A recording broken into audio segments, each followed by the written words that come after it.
we are trying to learn the concepts of microprocessors and microcontrollers. Microprocessors are things which process entities. Uh, Microcontrollers are things which control electronic systems or generally any kind of systems. So we are taking two examples in this particular subject. One is 8085 and the other one is 8051. When you start studying something, you have to start from the lowest possible level or the simplest possible level. So practically, the most simplest of the microprocessors which have been introduced into this world of highly complex computation is 8085, and one of the most simplest microcontrollers which was commonly used until recently and does almost all the basic works of microcontrolling or controlling is your 8005. So these are the two kinds of two types of processors and controllers which we are trying to study as part of this particular module or as part of this particular subject. Both are basically Intel based entities which have been, and 8085 is completely Intel's, whereas 8051 has different variants coming from or different versions which has come across different from different companies. I can also see you going out. Okay. Some people are going out and coming in. Anyway, coming back to what we were discussing, so it's the context in which we are trying to learn this particular subject, and this forms the base of whatever advancements that you see in computational world. Right from the use of computers, right from the use of mobile phones becoming more efficient, computers becoming more efficient, everything is because of the fact that microprocessors and the microcontrollers which are learning are becoming more complex, becoming more efficient, becoming more power efficient, computationally efficient, and stuff related to it. So basically, you are learning the world today, or computational world today, or electronic world today, and the basics of that particular world, and try to understand these concepts.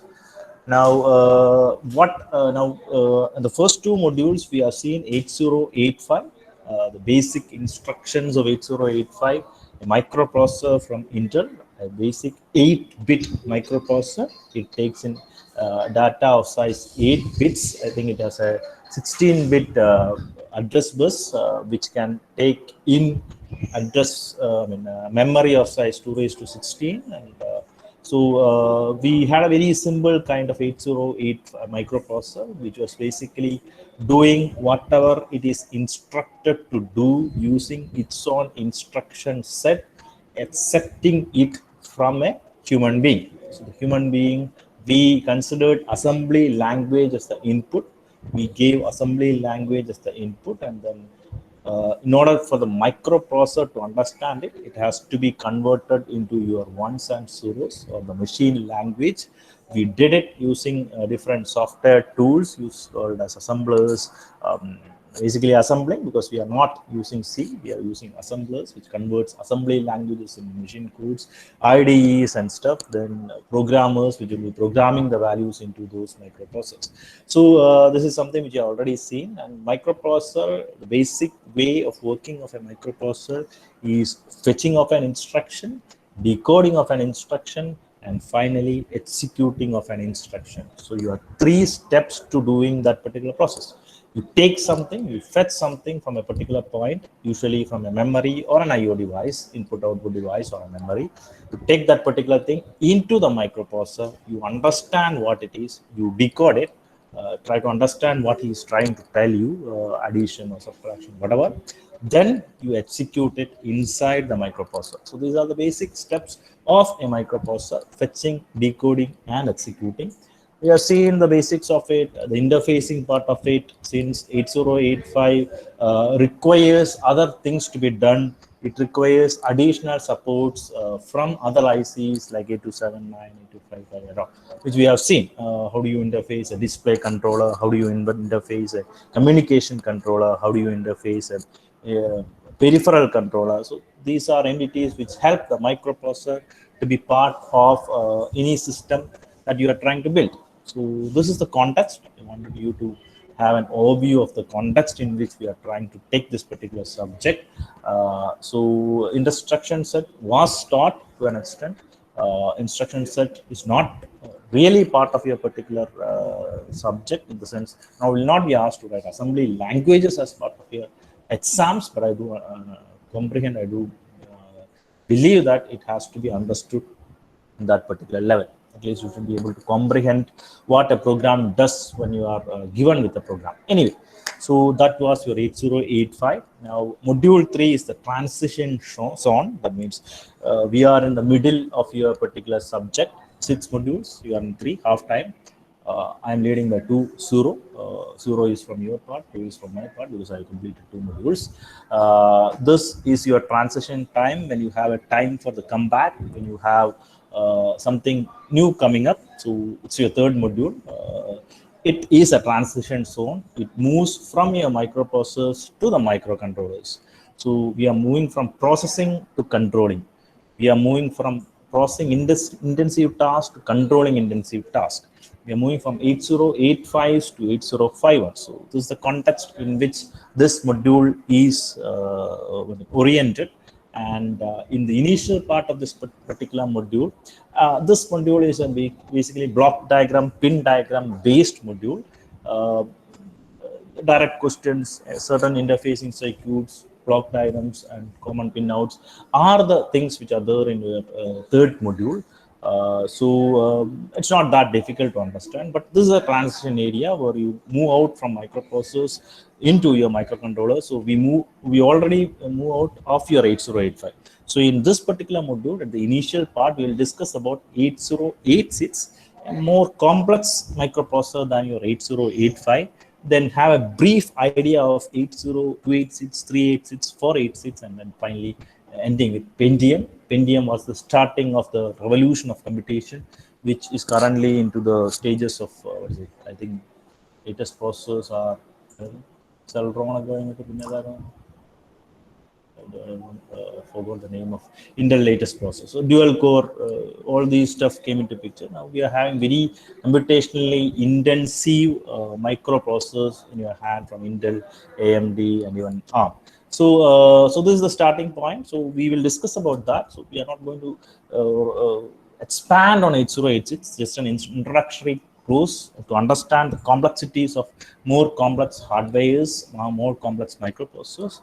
Then we move on to 8051, a microcontroller, the diagrams, the pin diagrams of 8051, the block diagrams of 8051 will be discussed at the second part of this particular module. It stops there.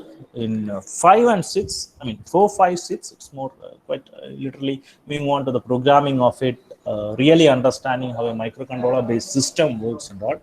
It has some amount of programming associated with it. It has some amount of interfacing associated with it, which gives you an idea about how do you build today's electronic systems, which are computationally intensive and has a huge amount of controllability coming into picture. Hopefully you have an idea, you got an idea into how things are running. Do you have any disturbance? And we can, any one of you can respond, it will be good.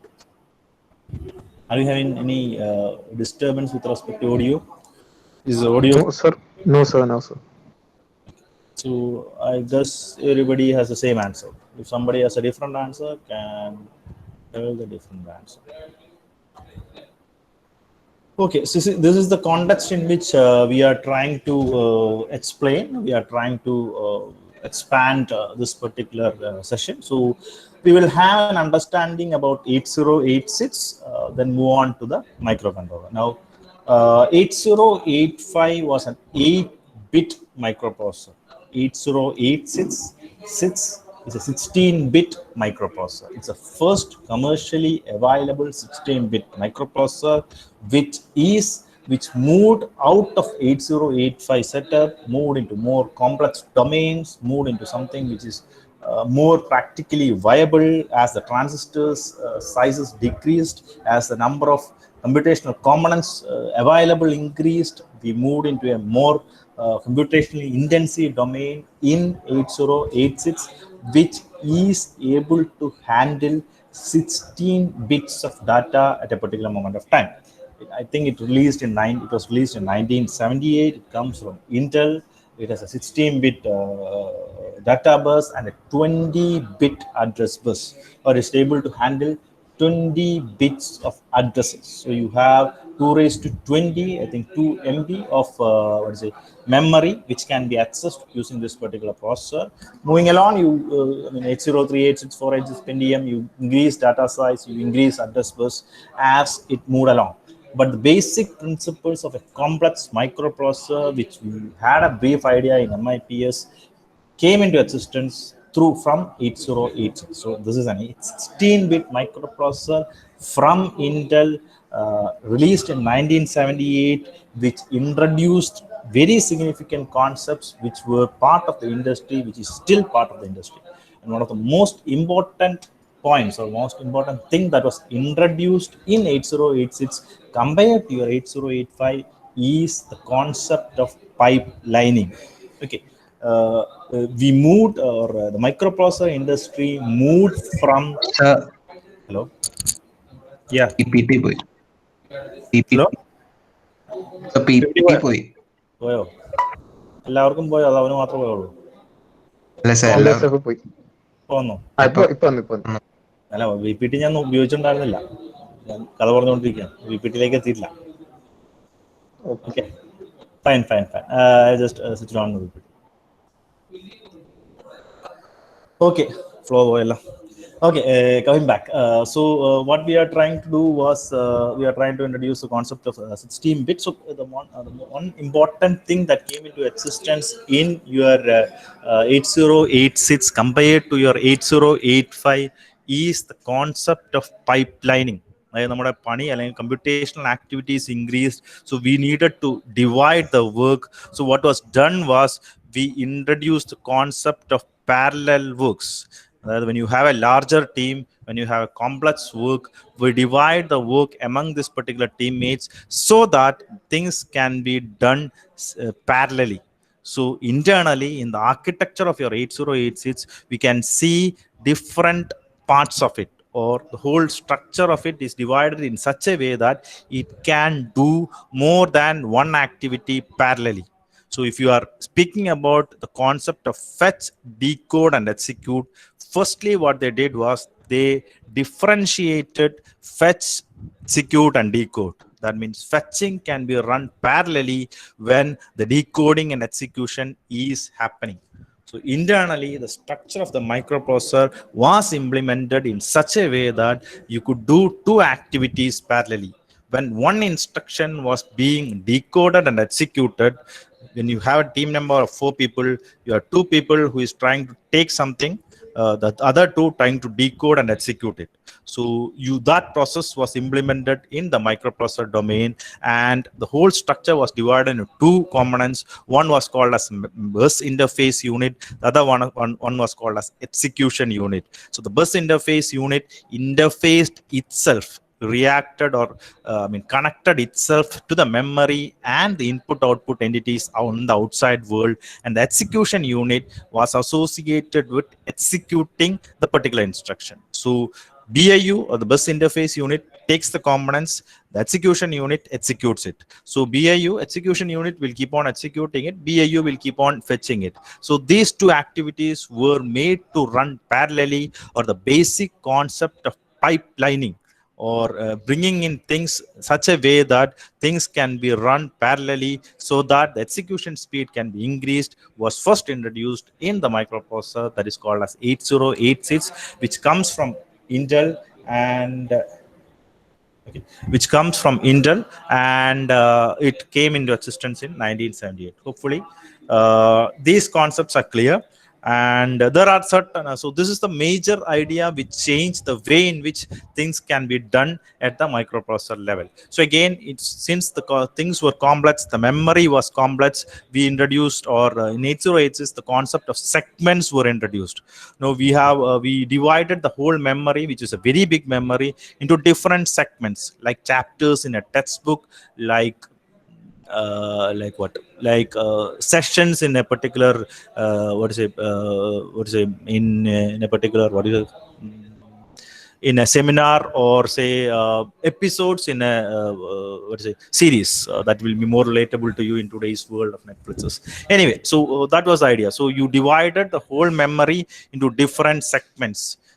Very easy to understand concept is the chapters in a book. Similar to having chapters in a book, we divided the memory into different segments. The segments were code segment, data segment, extra segment, then I think stack segments. So different according to the different things which were stored in the memory, we introduced the concept of segments or division of memory. So these were the things which came into picture in 8086, which mainly increase the speed of execution, which increase the amount of work that a microprocessor can do, so that you could introduce more processing elements to it, so that your programs can be more complex, so that you can do more things, more processing at a very faster pace using these microprocessors. So this is the basic idea. So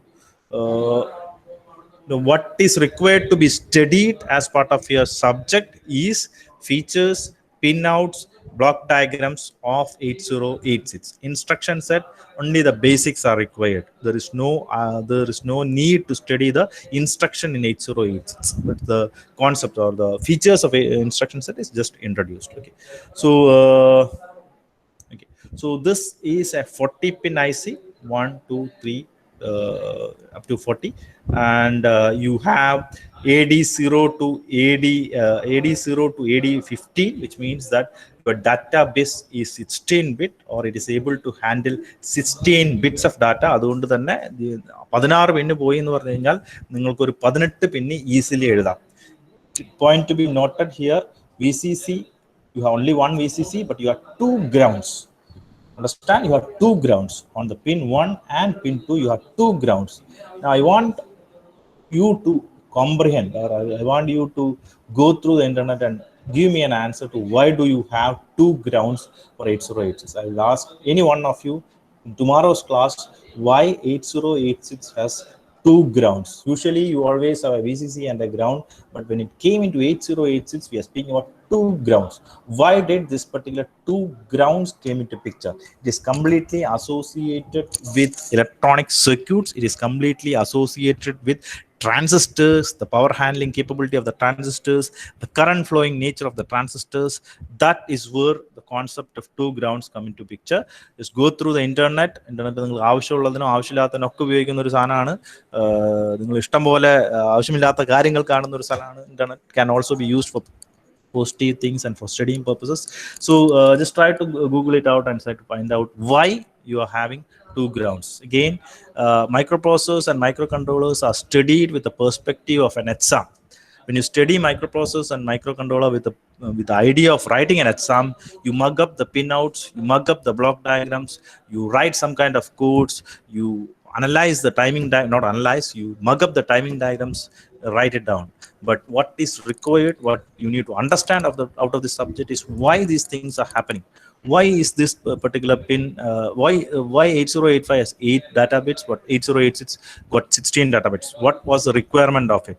Why there was 2 units associated with 8086? Why there is a pipelining in 8086? Why you have 2 ground pins in 8086? Any such kind of questions, if you can get an idea about at least the basic answers to such kind of questions, that will help you when you move out or when you move into other domains of engineering as well. Okay, so that's the understanding that is required when you study 8085 and 86. It should rise to lots of questions regarding why these things came into existence. What was the reason behind such kind of a thought process? So that is something which you have to 10, 10. Okay, so so this is the pinout. So we'll move on to pinout. As you can see, you have n number of pins to 40 pins. So you have address pins, data pins, and you have 20 address lines. So after AD15, you are A16 to A19. So these are address lines. Again, the address data bus are multiplexed. ALE concept is there, so you will always have an ALE pin, ALE pin here. Now you can see min and max port. Now I told you 8086 came into an existence when computational requirements increased. When you have more work to be done, when you have more things to be executed, automatically you need more people. We need more ICs. Now, with respect to processing, people are the ICs, the microprocessors. So we moved from the concept of a single microprocessor in the earlier stages to multiple microprocessors, multiple processing ICs, multiple controlling ICs, multiple interfacing ICs. We moved into circuits which had more than one central entity, computational entity. We moved into circuits which has n number of ICs which are being used. So you had a possibility of using more than one computational IC in those kind of those scenarios. So automatically the microprocessor can act as a single entity which controls all activities, which is a central computational entity, or it can be associated with a multi-processor domain. So both these kinds of activities were supported, and both supporting that, they introduced the concept of modes. You had a min mode and a max mode. In minimum mode, the assumption is you have only the 8086 acting as a central processing unit, only one. And it controls every activity involved in that particular system. Maximum mode, you maximize the output, or you have more number of ICs getting involved. You have not only 8086, you might have 8085 or 2 or 3 8086 getting involved, or more other types of ICs getting involved. So you are sharing your burden of work. You are sharing your processing things. So there was two modes of working. In one mode, you had a set of signals. In max mode, you had a different set of signals. So you made at the hardware level, at the architecture level, you made your microprocessor support both these levels. So that is why you have two options being shown as part of your microprocessor: min mode and max mode. You have a particular, if you have two modes of operation, there should be some pin which will be used here. So the min bar, max bar pin means 0 means it's in max mode, MN means it's in min mode. So if it's max mode, these are the pins which will be working with respect to pins from 31 to 24. If it's in min mode, that means when the value is 1, the 31 to 24 will be having this kind of pins. Okay. So we'll just go through the pins here: AD0, A718. Now S0 to S7 are basically status pins, which gives you information about what is happening inside your microprocessor. We'll give you a brief introduction onto what kind of status pins which are being used. Then you have RD. RD is your read bar signal. Then clock is there, which is used to control, synchronize the different blocks inside your microprocessor. Synchronization is very important. If you're playing shuttle, you're playing badminton, if you're doing your doubles in badminton, you need to synchronize with the other person. When to take the shuttle, which person has to take it. If it doesn't work out, the shuttle will go down, your point will go. It basically means when you give something to a person, when you bowl a cricket, when you pass a ball to an XYZ person, the other person should be able to catch it. If you're throwing it to a child, you will throw the ball in such a way that he can catch it. The pace will be different. Whereas when you throw it to a professional who is playing cricket and football, the throwing power is different. That means if you want a particular thing to happen, you need to synchronize. You need to time it accordingly. So that particular synchronization is given in any kind of circuit using a signal called as clock signal. So that's the significance of clock signal. Then ground and ground goes off. INTR is an interrupt signal, which is basically an interrupt which can be avoided or taken depending upon a software control. So it's a software controlled interrupt. Interrupt is basically when you are asked to do something more important than what you are currently doing. You are asked to watch a movie when you are studying, that's more important to you. When you are asked to go to a hospital when you are studying, it is more important to you. So you get interrupted from the studying process into something more significant, more important. So that's the concept of it. interrupt. So that can be implemented using an INT. NMI is again another kind of interrupt called as non-maskable interrupt, which basically means it cannot be masked. You cannot avoid it. When it comes, you have to service it. It is quite like similar to an ambulance. Ambulance, if you are in a road, if an ambulance comes, you will have to make way to it. If somebody keeps on hitting the horn, it's up to you to decide whether you want to allow it or not. But when an ambulance comes, you assume that it is a more important task and you need to provide way to the ambulance. So that is done using the pin called as non-maskable interrupt. So it has an option of using an interrupt which cannot be masked at the software level. If an interrupt comes, you have to service it. That in a practical scenario, it gives you the concept of using things which are very important. Okay. So that were the left side pins. Right hand side pins until 35. I think itself correctly. Somebody is switching on the mic, or is it what's thing?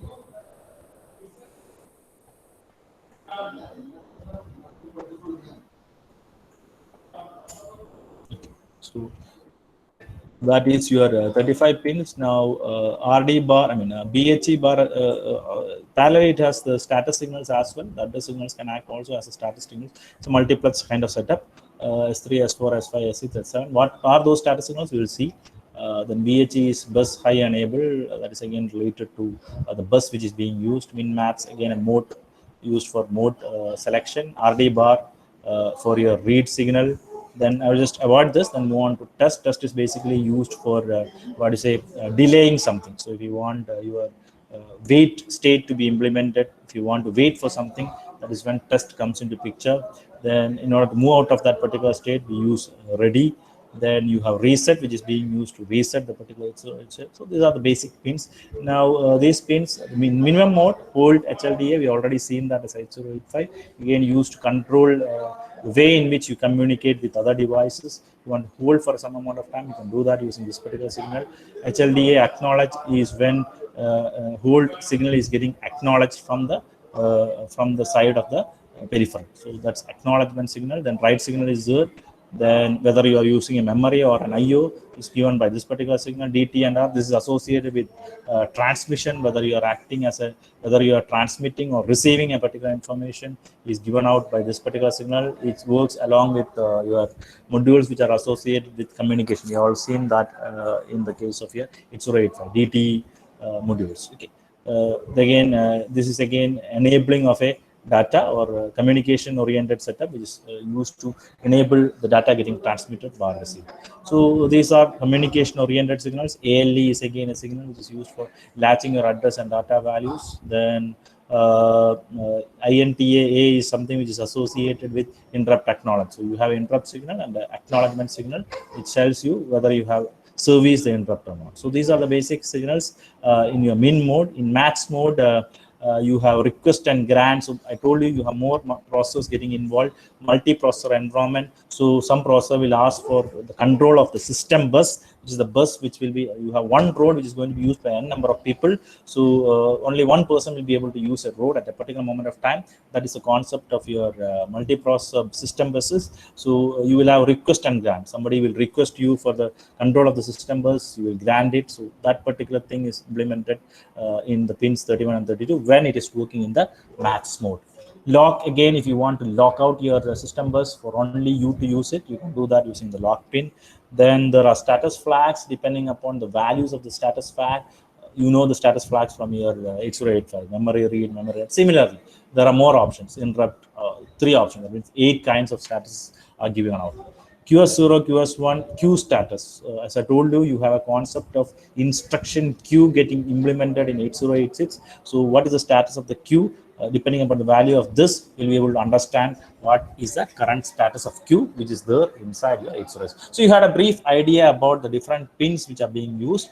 We will expand it later. So this is basically the pinout of your 8086, which is a 16-bit processor, which gives you 20-bit address lines. It supports pipelining. It is a DIP pin. It has 40 pins. 2 ground pins, 1 VCC pin, address lines consisting of 20 bits, and data lines which consist of 16 bits. So I hope that you have a basic understanding of the 8086 microprocessor from Intel. So stream bit 40 pin capable of addressing, sorry, not 2 megabytes, 1 megabyte, my mistake. 2 raised to 20 implies 1 megabyte. 2 raised to 10 wants 1 kilobyte. 2 raised to 20 is 1 megabyte of memory. Can be used in multiprocessor environments. There is a concept of memory segmentation. I told you, dividing a book into chapters. That's your memory segment. Powerful instructions. The instruction set is more powerful than 8085, which basically means it can do more operation. I think it supports mul operation as well. So you have instructions which are very powerful, more powerful compared to 8085. Simple instructions were being used in 8085, but 8086, the instruction set is more powerful. So these are the basic features of your 8086 microprocessor. Expanding on the pins, logical signals which are there in your particular thing. We already seen most of these pins. So you divide the pins into 7 categories. The address bus is from A19 to A16 and AD15 to AD0. Data bus is AD15 to AD0. We have already seen that. Control and status signal, the ALE signal, the memory bar IO signal, the read-write signals. These are signals which are associated with your data transmission, and then your status signals, S7 to S0 status signals, which give you different kinds of status data associated with your purpose. In this, I think 1 or 2 pins are used for future purposes. One pin gives you information regarding flags. What is the value of the flags will be given here. Then there are other status signals which gives out different kinds of status information, which is basically things which are happening inside your microprocessor. What is the current status of your microprocessor? An external request, some people can request for a particular signals. External requests are interrupts. So as you can see, INTR is a generated, somebody will tell. I mean, somebody will generate that particular signal and tell the microprocessor. Accordingly, the microprocessor has to respond. That is why it's called as external request. So when you are in your house, you get request internally as well as externally. Externally can be considered to be college. So will from your parents side and from your teacher's side. Teacher's side can be considered as an external request. So interrupt is an example of such kind of a signal. Somebody is telling that you are going to be interrupted. I want you to interrupt you. Okay. NMI, non-maskable, another kind of interrupt which cannot be masked because it's very important. Hold signal, that means the peripheral or the device which is connected to it is asking you to hold. I am not able to do whatever you are trying to tell me, just hold it. So that's your hold signal. Just stop, just pause. Then ready again. Once if you have a hold signal, automatically the next the opposite side will be ready. I am ready. You give me whatever task you want. I'm ready. I am ready to do your task. So that's your ready signal. Then reset again. You want your processor to reset. It goes into a struck mode. The processor program is not working fine. You reset it. You will always have a reset pin to be used for. So these are external requests. Now external request comes. The microprocessor might respond, might not respond. That has to be signaled to that particular entity. So you have 2 signals which are used for reset. Is a one-way signal. NMI is a one-way signal. Now hold and INTR has acknowledgements. The others are NMI, again non-maskable, so you have to service it. So there is no requirement of it. So hold and interrupt will have acknowledgement. So if your interrupt is serviced, you provide interrupt acknowledgement from the side of the microprocessor. If your hold signal is taken care of, then you have hold acknowledgement. So these are the acknowledgement signals or response to external request. So you have external request and you respond to that particular external request by producing certain signals called as interrupt A and HLD. Now power and clock signals. So VCC, clock, ground are your power and clock signals. Multiprocessor environment, test and MNMAX are basically used in a multiprocessor environment. So there are other signals as well which is not being mentioned because we are considering only the minimum mode. Okay. So in maximum mode there are lots of signals which are associated with your multiprocessor environment. Okay. In this particular mode it has only the test and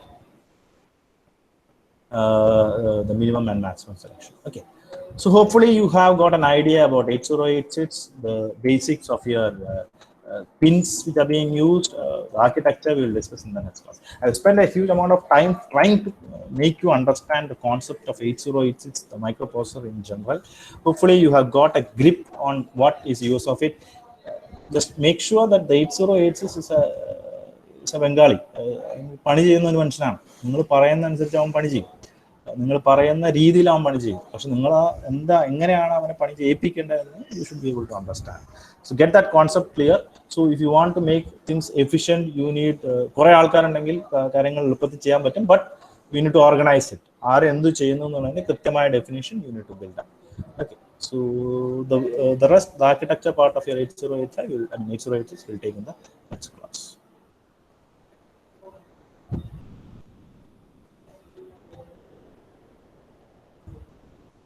Okay, it has gone to Naina Shaji's drive, so make sure that you give me the rights for doing